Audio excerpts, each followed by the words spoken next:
आप सभी को मेरी राम राम। कात्यायनी माँ की पूजा नवरात्रि के छठे दिन की जाती है। इनकी उपासना और आराधना से भक्तों को बड़ी आसानी से अर्थ, काम, धर्म और मोक्ष की प्राप्ति होती है।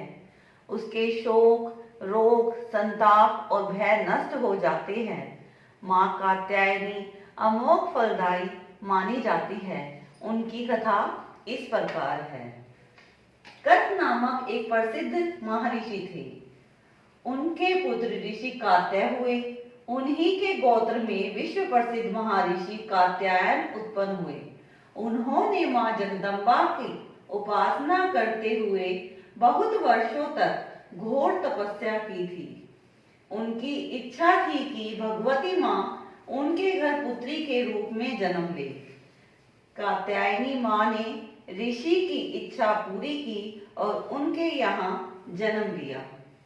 कात्यायन ऋषि ने उनका पालन पोषण किया, इसलिए मां कात्यायनी कहलाई। उसके बाद महर्षि कात्यायन की प्रार्थना स्वीकार कर देवी ने दशमी के दिन महिषासुर का वध कर देवताओं को उसके आतंक से मुक्त किया। शंभु और निशंभु नाम के राक्षसों ने देवताओं को अत्यधिक परेशान कर रखा था।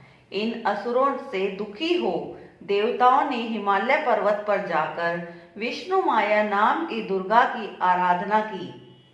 उसके बाद कात्यायनी मां ने ही देवताओं को इन दुष्ट असुरों से मुक्ति दिलाई।